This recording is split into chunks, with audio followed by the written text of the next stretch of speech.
अस्सलाम वालेकुम व्यूअर्स, कैसे हैं आप लोग? सब ठीक ठाक हैं? साकाज़ एकेडमी के चैनल से आप लोगों को वेलकम कहती हूँ। और आज हमारा है डे 38 और बुक हम लोग पढ़ रहे हैं हेयर कलरिंग की।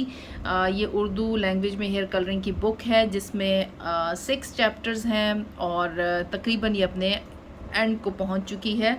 पेज नंबर हमारा आज है 135 और पढ़ेंगे आज हम ब्लीच वॉश का तरीका। ब्लीच वॉश के वैसे पीछे भी हमने इसके हवाले से काफ़ी डिस्कशन की है कि ब्लीच वॉश किस तरह करते हैं और क्या क्या इसमें मेथड इस्तेमाल होते हैं, लेकिन अब प्रॉपर फार्मूलाज़ के साथ हम लोग जो है वो इसको पढ़ेंगे।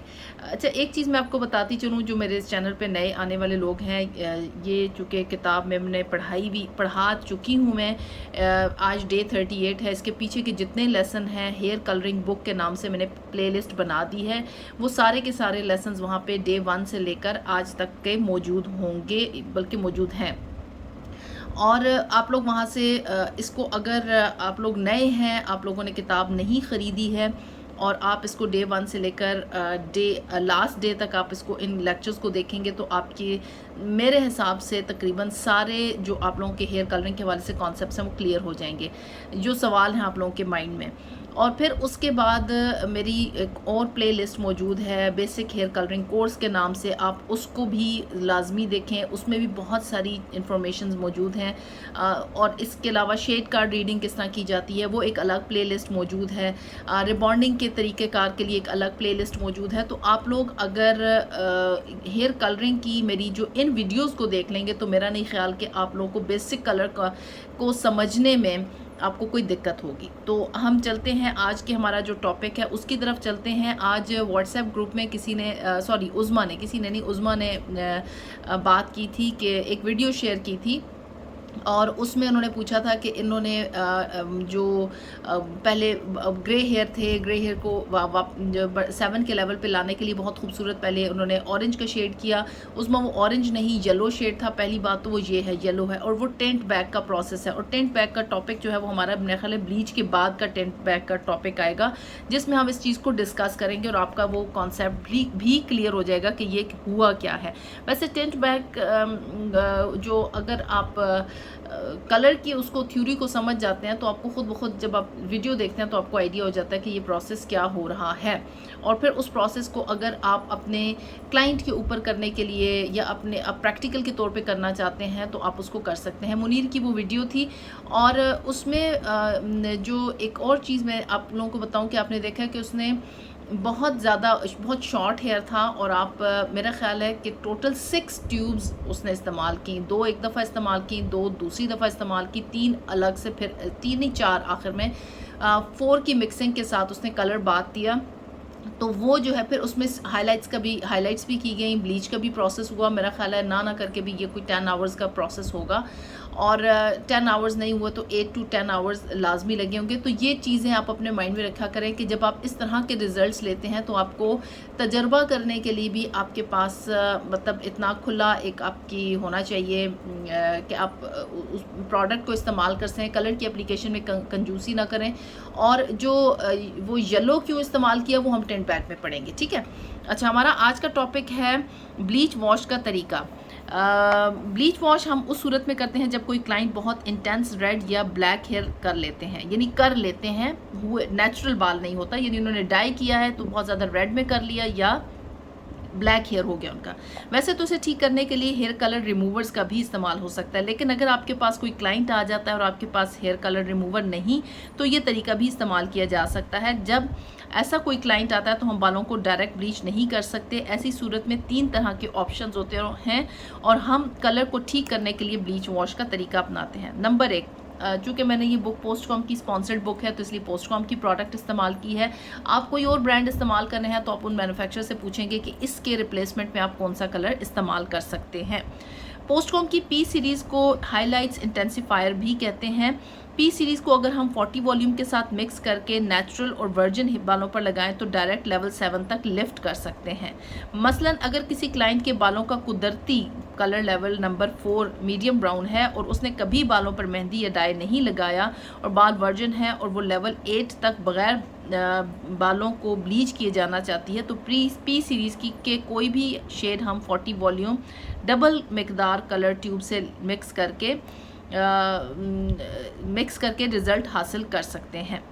इसी तरह अगर क्लाइंट ने सिंथेटिक डाई किया हुआ है और वो बगैर ब्लीच के बालों को 2 लेवल लिफ्ट करना चाहती है, तो हम पी सीरीज़ का शेड लेकर 30 या 40 वॉल्यूम में मिक्स करके बालों पर लगा सकते हैं। और मिक्सिंग रेशियो क्या होगी कि P series 60 ml plus 40 volume 120 ml, और अगर 30 यूज़ करेंगी तो भी 120 ही ml इस्तेमाल होगा। याद रहे, जब भी आप कोई ऐसा काम करने लगें तो स्ट्रैंड टेस्ट लाजमी कर लें ताकि आपको पता हो कि नताइज क्या आएंगे और उसके बाद आपका प्रोसीजर क्या होगा। तो ये है कि पी की सीरीज़ के साथ आप 1 से 2 लेवल लाइटर टोन पे ले जा सकती हैं। दूसरा तरीका ये है कि पी सीरीज़ में से कोई भी टोन लेकर, यानी P1 है, P3 है, P7 है, P0 है, उनमें से कोई भी टोन लेकर ब्लीच में मिक्स करके लगाएं। उसकी मिक्सिंग इस तरह होगी। मिक्सिंग रेशियो क्या होगी? 1:1:2, यानी P series 30 ml, post com white bleach 30 ग्राम, और जो वॉल्यूम लेंगी आप 20 या 30 वॉल्यूम, वो 120 ml हो जाएगा, यानी डबल रेशियो हो जाएगी।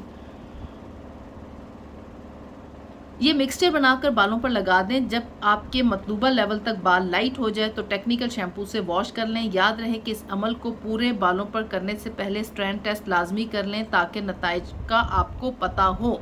बार बार ये बात मैं मेंशन कर रही हूँ, स्ट्रैंड टेस्ट, तो आपने इस चीज़ को इग्नोर नहीं करना। और स्ट्रैंड टेस्ट का तरीका पीछे मैंने तफसील से दिया हुआ है।